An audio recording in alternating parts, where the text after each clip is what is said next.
And we are back for the final game of the evening between the Final Tribe and MJ-Esports. Finland versus Sweden are at it, and they're 1-1 currently after a pretty sick performance coming in from the Final Tribe. Some seriously synergizing plays there and individual displays of skill aplenty as they crushed the Finnish opponents. Now heading into Game 3. Trouble, what's your prediction? What are you feeling going off of your, having watched these past two games? It depends. If MJ find a new playstyle, not necessarily new playstyle, but a new composition around the mid-game spike playstyle they like to play and the early impact junglers, I would love to see that. But it's kind of like you're kind of taunting the Final Tribe, which is a really strong team. If you're gonna go with the exact same comp, they've probably already studied what you did in the last game, and they're not gonna make the same mistakes and fall back this time. So I would like to see a little bit of diversity from the side of MJ. We've seen TFT can adapt. Now I want to see if MJ can adapt and create, a new composition for their needs with the same game plan in mind. It doesn't have to be go full late game. You can still, grab the Ola for yourself, grab the J4 for yourself. You can have early game impact, even with the Lee Sin, without having to go, with the same damage. And for the love of God, get Jace off of the mid lane. I was about to ask. They can go for these picks, repeated picks, and I was going to say, hey, do they pick up the Jace? What do you I mean, they seem to have some weird affinity for the champion. In theory, it works decently against Aatrox and stuff, but I don't know. You're really upset about this pick, actually. Aatrox is open, as is Kiana, by the way, but there's another Xayah. What's happening? It's only because of VL's priority, right? MJ have put so much priority on this pick, they're taking it away and just handicapping VL, I guess. But that opens up Aatrox, as you said. And they do have the first double pick as well, so if TFT went for the Aatrox, they went for the Kiana, then MJ could insta-lock the Xayah Rakan instantly for themselves. Although, now it is going to be the time for MJ to rock the big demon. And I want to see where he's going to end up because he's perfectly capable of being played in the top lane and in the mid lane as well. So locking in that flex, and I love this. I love the Lee Sin. It makes so much more sense than the Elise because even if you fall behind with the Lee Sin, you can still find plays with your kick. You can still, play make throughout the entire game whilst the Elise falls super behind. Yes, in the previous game, Debu managed to grab some kills towards the later stage of the game. But then again, he wasn't able to do anything with it because the game had already rolled out of their hands. Ooh, Skarner being locked in. Extremely picked champion in the big leagues around the world. And of course the Rakan to place right next to his lover. I love me some Skarner plays though, actually. I think it's kind of nice. It's kind of like the Mordekaiser in a way, not exactly the same, but you can cripple one character of the enemy team. Like even using it on Tatui. I'm saying Tatui just because he's hovering or he's locked in the Aatrox. Could obviously be Mirza, but even using it on the Aatrox could just deny so much pressure. And Skarner is a surprisingly flexible pick, but quite easily denied by something like a Morgana. Something we haven't really seen being prioritized now that I saw the Morgana is the Severe. She hasn't really necessarily been banned out anyway, and she is usually a pick that will give you bot side priority, but we haven't really seen any of these teams playing towards bot side until MJ. So I do feel like if you are going to go with that bot-oriented team composition, get that CV in the bot lane, get priority, and start getting your jungler towards the bot side, draft 2 winning lanes up top, get priority into the bottom, and you're good to go with an early game pressure jungler. You've got half of it already. I feel like an Aatrox would have very good matchups at this point. The Corki is out of the way for the potential mid lane counter. The Karma is out of the way. Severe been banned though. The only thing that stays open that's S tier ADC right now is the Ezreal and the Kai'Sa. And they're gonna completely trash what I said and pick the Draven. Throw it all out the window, Trouble, because they're going for that Draven lock-in. I adore this champion, actually. Seeing him in the bot side. If you pay a little bit of attention to the bot lane, you can see Draven Snowball completely out of control, especially paired up with that Morgana. You'll have a fairly nice time against the Scanners and the Rakans of the later games. But Nico is something else. We haven't seen any Glacial Augment in quite some time now. Obviously, this I could don't also think be you're top lane right. on hit and stuff, but I mean, I love me some Nico, and I think it's a nice answer to something like, well, an Aatrox. I feel like if you're going to see anything against the Aatrox, it's most likely going to be the AD, or I was Or the about to say cannon. the cannon in the top lane, which is really great against any melee top laner because you have the stun and you can also harass from far away. So in the case of an all-in, you have your stun from your ultimate, and depending if you go AD or AP, your ultimate can hurt from very little to very much going the AP route. Now, they are taunting us a little bit here with the Tryndamere, and it is going to be a Victor for Mirza in the mid lane, which I find it to be a much better matchup against the Nico other than the Aatrox. So it could actually be the Aatrox in the mid lane, though. Could be.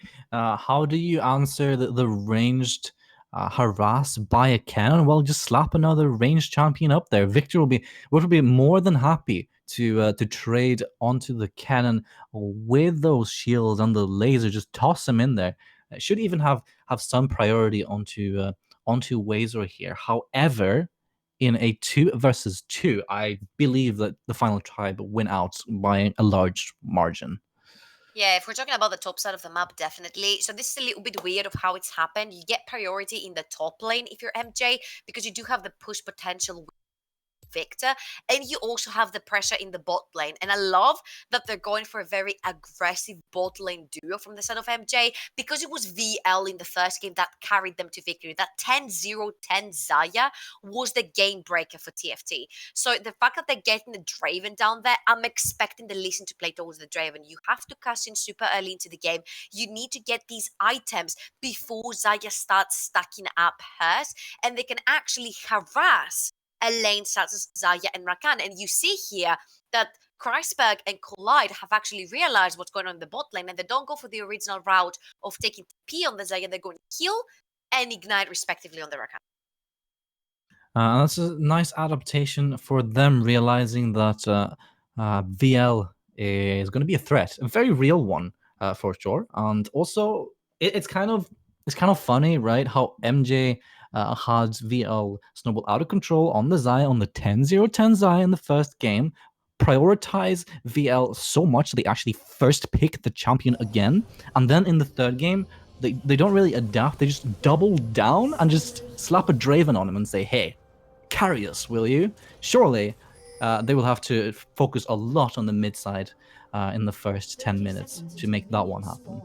And I love the adaptation, like you said, from MJ, because yes, we understand that they're a mid-game comp team, as Debu finds himself a Scorpion in the river. So we do understand that they want to spike during the mid game. That's how they love to play. They love to play early aggressive and so on and so on and so on. But what really I love is the fact that they say, okay, since VL carried us, what better way to go? So the normal route would be to go Kai'Sa, maybe stick an Ezreal in there, but that's too defensive and you're allowing the Zaya to scale before you. If you get an early aggressive jungler with Morgana down there, you can pin down Rakan and kill him really easy. Cashing in on your Draven will allow you so much pressure into the bot side, and you're going to be getting all the objectives, you're going to be getting the vision, keeping your bot lane safe while having the pressure at the same time. So this is the name of the game, and by doing that, you're going to be pulling Raxi toward bot side, trying to defend the bot lane, which means that there's not going to be any pressure for MJ in the mid and the top. Do you think VL and Eric can compete against the wave clear of Kreisberg and Collide? However, I think that Zaya should Oh, surely 100%. outpush these dudes.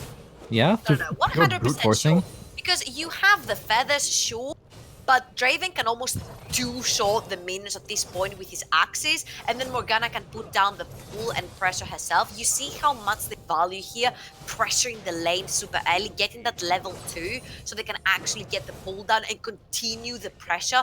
Raxi, though, is on a route towards bot lane. He started from his birds, and then he went towards the red buff. And if we keep in mind what happened in the first game, his first thing to do after red buff was gank bot side. So MJ needs to be very careful here and need to think about what happened in the first game and not fall into the trap of Raxi coming down level 3 right after his red. So Raxi's jungle clearing is a little bit...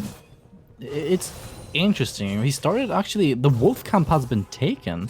So he oh wait, he snatched started that one wolves, up. you're right. He started wolves, went raptors, red buff into golems, and he doesn't have the HP to perhaps go for a bot lane early gank. I don't think he's going to be able to do much with this one. We'll just go top side, secure blue, maybe scuttle. And then what does he do? Because the bot lane option just became that much less realistic. Mirza is going to suffer in this lane. I think we knew this already, and Debu is making his way down bot. On the other side, though, you're so right, because Raxi is not going to have a lot to do other than take his blue, like finish the top side of his jungle, get Scuttle Crab, and maybe grab the Wraiths from Debu as well. Whilst on the other hand, the priority for Debu is keeping his bot lane safe. So yes, while Raxi could have actually chosen a different route and gotten the Scuttle Crab himself in the bot lane, or at least tried to contest it to make the MJ bot lane play a little bit more cautious, they're actually playing really comfortable right now because they have all the vision in the world and they know that Rax is going to be told to top side the flash though. Top side, beautiful slow zone there by Tatui, but surely he's going to get stunned up there. First blood goes over to Raxi's Skarner in the top side out of everything.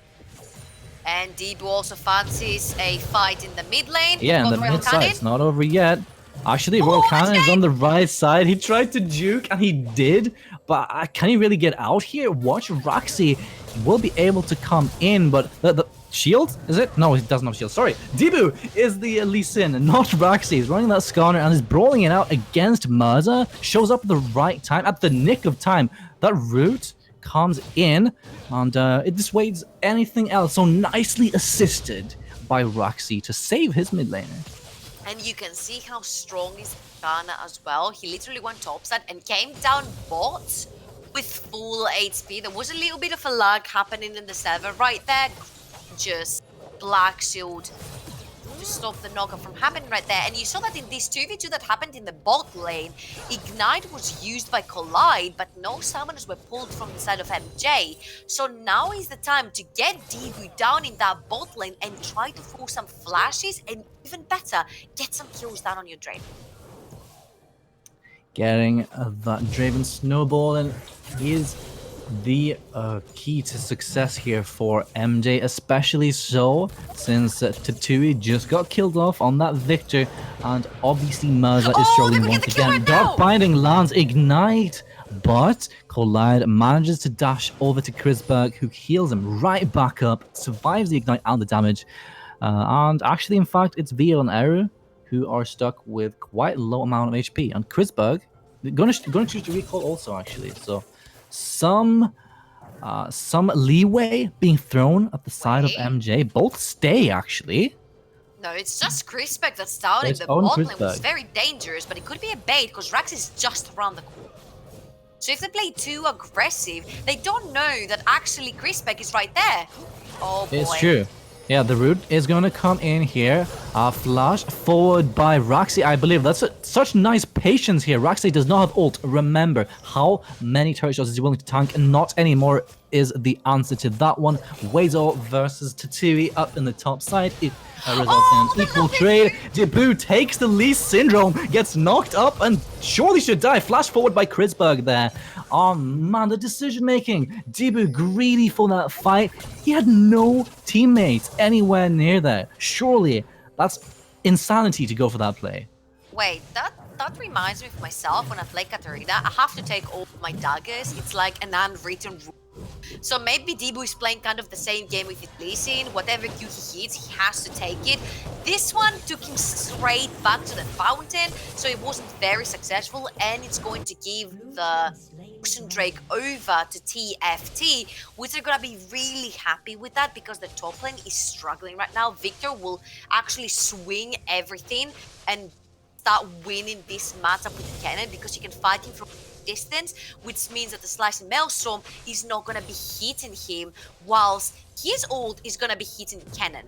So giving that extra bit of regeneration in mana and HP is definitely going to help the cannon in the top lane, whilst Mirza in the mid lane is going to have an even worse time versus Royal Cannon. But this is kind of, the nature of the matchup. You're playing against, an AP ranged in the mid lane with Glacial Augment.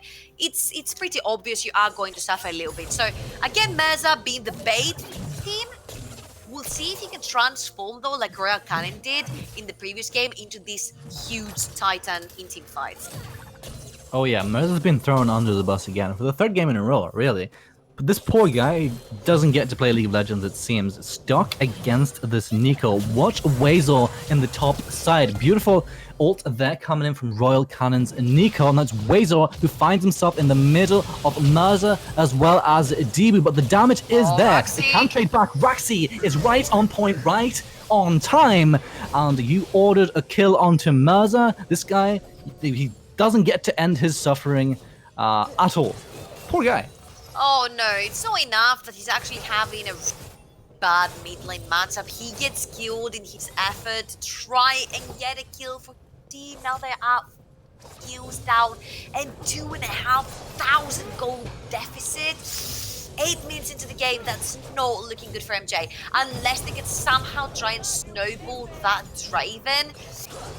This is looking very, very dire so far for MJ. It is. And you gotta ask yourself how you're supposed to bounce back here, right? Because you double down onto your bot lane Draven, who's now 14 or 15 CS down, as well as 2 kills under Krisberg. You've got the pure utility and damage coming in from Wazor, Raxi's proactiveness, and Royal Cannon's bullying. Where is the opening here for MJ? It's looking as though it's just slipping away from them slowly but surely. The opening has just been spotted and was under the name of Debu, but the Lee Sin gets spotted on a ward. Very clever warding. I feel like TFT have really gotten their minds together in the second and third game. They really know what the plan is. They're following it to the T, and it's showing right here. I mean, 2,500 gold lead 10 minutes into the game is a sizable gold lead, and right now your TP will be up in time for the dragon. I don't think you're going to be fighting for the dragon. Tatui though has to flash away. He's in trouble.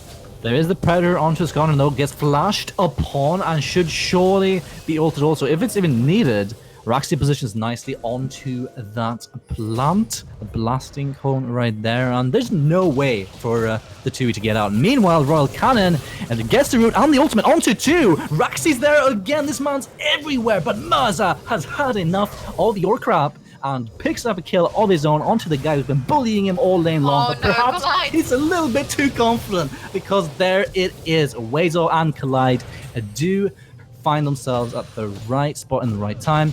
And poor guy Mirza, he thought he was going to get away with it, but instead ends up dying again. Mirza does manage to pick up a kill for himself, but I don't think it matters much at this point. Lee Sin is absolutely nowhere near big, as we saw in the previous best of 3 in the hands of Joachim, if I'm not wrong. And the further the game goes, yes, he becomes less of a factor, not as much as the Elise, which is just the cocoon, but how do you really get into this team to try to kick anyone back? I feel like Debu is trying to play towards the bot side this time, but it's a little bit too late. Because if you think about it, all the kills that MJ managed to pick up were in the bot lane, and I don't understand why Debu has not been playing towards that side from the start. I feel like Lee Sin is a great lane ganker, and you also have the Morgana, which you can flash in, casting on your Draven super early, and it's din, it's game for you. He decided to play towards the other sides, where you kind of need scaling to play against, and if Raxi joined, he's already 3-0. You know what side this is returned to. And especially so since MJ doubled down on that Draven bot side. Focusing bot lane should have probably been the name of the game, right? You got your bully in the top side with the Victor matching up nicely against the Cannon. You got Massa, who's just, well, taking a hit, really. So the bot lane seems like the obvious choice, as you said. Meanwhile, there's a mid lane fight, I should say. Raxi's here with the Predator once again. Wants to find it off. A nice kick, positioned pretty neatly, but it gets dragged down back into Royal Cannon's Nico ultimate, and Mirza is fighting for his life, but collides with Mirza and slays him underneath his turret. They pop the Rift Herald and should be able to claim the first turret of the game. Oh man, and MJ seems to not be learning from their mistakes. Mid lane is not the lane to be, and Taturi is in trouble yet again. Wazer versus Tatui in the top side is resulting in a little bit of a draw. Tatui does not have flash available to him. The Does not find it. Beautiful Q. Comes up clutch. The snipe is real. As the mid lane turret, while everything is all said and done, it gets demolished by the final tribe. It even gets a secondary dash into the mid inner, and the gold lead, it's getting out of control. I mean, look at all these plates that mid lane fell before plates fell down. So that's 5 plates there, plus another charge from Shelly. That's more plates, 4 plates in the bot side as well. So many bounties, so much CS ahead on every lane. Oh my god, this is looking like a slaughter. This is not looking good for MJ. 6,000 gold deficit, 8 kills down, and 2 towers. Oh, what are you doing there? Tihu? I mean, this is very cheeky. They're pinging MIA. They're actually pinging MIA on him. But I'm pretty sure he's gonna get away with this one, isn't he? He's gonna maybe get flashed upon here. Oh, he doesn't need to. Actually, he just gets rooted up, and he should surely die. However, he could dash to area. The grand entrance is there just in case that would happen, and DB goes for the drive-by. I mean, look at the first item on Draven, and this will explain the entire situation of this game. He's like, guys, I was supposed to be the person you playing around, and now I have to go defensive first item, which usually ADCs build as their 5th item in the entire build. Must feel super bad, man, for VL. And what I don't understand is like, Debu should most likely have been playing against that Draven. He's so stacked up, he's farmed so well. All he needs is to cash in these stacks right now. He could potentially turn the game around, but I have a feeling that at this point the game has fallen way out of MJ's hands, and I'm not sure how this could be turned up. It's difficult for NJ at the moment. VL sitting on about 325 Draven stacks, so cashing in that one would be straight up amazing for him, especially since he's sitting on 500 gold already. But I mean, I feel like the window has been closed. The train has passed for MJ, and they're now just praying for something like a cheeky out rotation or a cheeky steal of a Baron or something like this, because what do they really have to play for at the moment? The only thing you have to play for is your Draven, and if you look at what the team of TFT can do, hold on though, Debu. Yeah, Wazor gets the ultimate down, stuns up Mirza, but he's getting out. Watch Royal Cannon, the clutch TP, flash forward by Mirza, and he's realizing his fate. It's his destiny right there up in the top side. He tries to be proactive, but it just doesn't work out for him. Instead, he finds himself with a 4th gray screen. Oh no, VL! VL, the QSS is clutched over the grand entrance. You can only cleanse one thing, and you certainly can't cleanse the knockup. He's running for his life. This poor guy with those spinning axes on the W mobility. Feels so bad. So bad. VL right now. He's been left alone. He's been farming his heart out. He's trying so much, and nobody is playing around this poor Draven. It has been all about... Flash forward by Eru. Raxi slays her, however, and that's the cash in by VL. It's a shutdown as well as a kill gold as well as Draven stacks. But however, 2 kills in favor of the final tribe in return, and that slows down the momentum and allows Royal Cannon to continue pressuring the top side turret with this Nico. Whoa, that was 1,000 gold bounty that VL cashed in, plus the bonus from stacks. He must have got something around 1.3 to 1.5k in his pocket, which is huge for him right now. But is it all too little too late? Because look how many items there are on the enemy team, like the double item Zaya, there's a double item Nico, you've got the Righteous Glory on that scan, he's going to be able to engage on whoever he wants, and that cannon, oh my goodness, 3, 0, and 4 is untouchable. Basically, if you're playing Draven, such a short-range ADC, you want to have some wiggle room around when you can around and do your autos and catch your axes. There's no wiggle room there because all these massive ultimates going down, you will literally not be able to get anywhere near any target. You're really not. Meanwhile, actually, Aru finds himself being engaged upon by Collidus. Kritzberg, who picks up the kill. The QSS comes in for VL just for the movement speed and the slow reduction from Royal Cannon's Glacial Augment. And Wazar's sieging down in the bot side, 4 people grouping mid, and it's looking rough. It's looking so grim. The shades are coming down over MJ. Draven will just to wait there. Inhibitor turret at 18 minutes, it falls at 18:20. Mid inhib is now open, and the game is in the final tribe's hands. All they need to do now is clench their fists and claim it.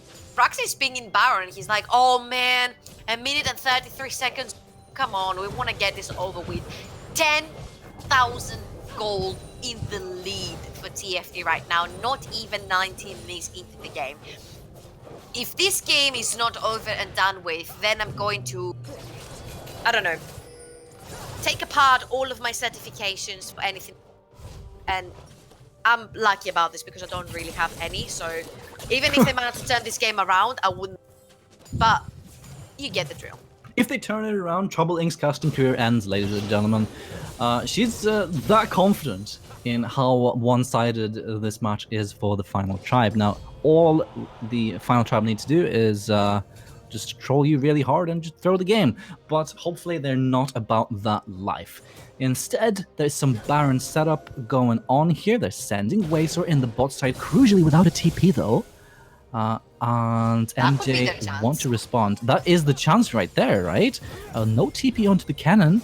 But I don't think they care that the cannon is not really there because you're gonna have somebody to start clearing on a side lane. And now I'm confused because I don't know which one the cannon is. Okay, he's in the bot side. Nico had taken the cannon appearance, so I was like, is he really on the bot side or are we getting trolled? But no, it is going to be Royal Cannon in the top side with Nico, and Cannon is rolling down the board. Now he needs to push the wave in to force someone from MJ to reply to this wave so TFT can actually force the Baron and force these teleports by MJ. Once these teleports are forced in, then they can put somebody with teleport down the bot lane and then nobody can reply to that pressure. So they're either going to have to lose a very easy Baron, which I feel like it's very easy anyway, but you can never know because it's like Q goes in from Lee Sin. It's very easy. That assassination Q on the second part, I don't think there's going to be one. Skarner Ultimate comes in onto Debu. Flash forward by Royal Cannon, but he doesn't find anything for it. It's actually Debu who's on top of him and gets the fast shutdown in the red above a pit right here. VL walks into melee range. What is he doing? He goes down with the flank by Wazor. Kritzberg picks out one. Merza's dead yet again. It's Tatui who finds himself 1v1ing Wazor. In fact, it's a 2 versus 1, but he still doesn't win it. 4th kill of the game. Debu is dead. Smite is gone. You have to ask yourself, VL, what was that? Because you lose the Baron and potentially the game. I mean, it looked good at the start. You get the shutdown or Royal Cannon. Then VL walks into melee range into Roxy and Wazer with an insane flank. Oh boy. He's on the side of your career. Went wrong in 20 seconds for MJ. Everything just went right and wrong at the same time in 20 seconds. Absolutely ridiculous. And that is the Baron now secured at 21-30 in favor of the final tribe. Obviously, they have got an open base on the side of MJ. That inhib in the mid side is down, and they could go for this cheeky. Well, they could still have one dude in the mid side, I believe, but they've been so successful in these split pushes, and there is also the dragon available to them, the second ocean dragon. It's only the third dragon of the game. It feels like we're at the 35th minute mark, but we're really not. So It feels like we're already late game because if you look it at the does. items on that Zarya, it's like 3.5. So you're like, Oh man. this must be at least 30 to 35 minutes into the game. Well, guess again, it's not. And nobody cares about the Ocean Drake because all they care about is getting 3 buffs into every single lane and pressuring them all at the same time. Now, mid lane is going to be raining in with super minions, but you don't really have anyone who's equipped enough to deal with them super quickly. Plus the Baron buff on cannon minions and super minions. This is gonna be really hard for MJ to do. I don't think they can do it. I mean, they got the Victor root up onto Debui, takes 60% of his HP and damage by Royal Cannon alone. I mean, there's just no way for them, right? There's the Black Shield. Quickness ground entrance comes in for Collide. Big Nico ultimate is not timed well with the stopwatch by the Draven. VL is alive for now. Here comes Mazza, but he gets rooted up, and that should be the bot lane inhibitor going down. A knock up onto Mazza, crucially, no. And that's Debui also going down. And oh my god, Wazer! An ace at the 23rd minute mark, every game shorter than the one before, and it's the final tribe who pull off the reverse sweep to an absolute dominant fashion and go 2-1 against Finland's first seed MJ. Oh, that was so cute from Wazer at the end. He's like, wait for me, guys. Already 3 members of MJ had gone down, and Wazer literally pops everything to try and get one last assist. But what a dominant performance here by TFT. Like, I feel like literally the first game was simply just, just testing the water, like what they can do, what they can't do. But they were like, all right, guys, we lost the first game. Jokes are over. Let's just go and get it over with. And first game, 24 minutes. Second game, 23 and 36. If that is not a dominant performance, I don't know what is. The final tribe turning it into the second gear here, or the second and the third. They're just going more and more dominant here. But honestly, MJ were looking quite all right in the first game. But I feel like they found this one thing that worked out for them, tunneled super hard on it, and kept on doubling and tripling down onto the same thing. And they seemed quite rigid in how they approach the pick and ban phase and the game in general. So perhaps some unfortunate tendencies there by Finland's seed. And the final tribe, on the other hand, going 2-1, picking up a crucial win as we are in the third round. Remember, guys, we're well into the season now. The teams have to start securing their wins to look at a top 6 spot to get into the quarterfinals, and this is a good way to start. This is a good way to start for the final tribe, and a bad way to start for MJ-Esports. Because now they're 0 and they're 1-2 down. They've got 1 win, which was pretty convincing because it was a 2-0 over Nordic, which have looked strong. They've been lacking a little bit on the execution. We said about it again, but then they lost pretty convincingly to Ventus as well. And I have to say, even though they did win the first game versus TFT, I feel like they lost the other ones very, very, very badly as well. So they kind of have to reconsider how they play towards that early game scenario that they love to play that much. Sure, you're going to put the Draven down in the bot lane, then secure that this Draven is going to be getting stuff. Secure that you're going to be cashing in on that Draven. Grab maybe a Sejuani. You don't necessarily have to go for the Elise or the Lee Sin. Grab maybe a Jarvan, grab an Olaf. Grab something that's going to be a little bit more useful walking towards the late game, because sure, if you cash in with your Draven, that's great for your early game, but then if it kind of moves towards the late, and that's what is a little bit confusing, because you draft a Victor and you draft an Aatrox, so you do want to go towards the late game, but then your jungler and your bot lane are very early mid-game oriented, so it's a little bit confusing towards which power spike are you going towards. Do you really want to fight in the mid game? Do you really want to go in the late game? And are you going to reach there having a Draven that hasn't cast in any stacks? Yeah, the game plan was there for MJ in the first game. We did give them quite a bit of credit for it also. And I feel like the game plan was still there for the previous or the coming games also. If we disregard that Jace who have frustrated you a lot, but they couldn't quite execute it on the day. So today we did watch Dusty get 0-2'd by Neon Esports, and on the results of the off-stream matches, I want to give you guys a quick update before we said goodbye. Falcon obviously 2-0ing Celestial Gaming, Nordavind 2-0ing the Icelandic first seed of FH, Neon 2-0ing Dusty, with Ventos also 2-1ing with MJ faltering at the hands of the final tribe.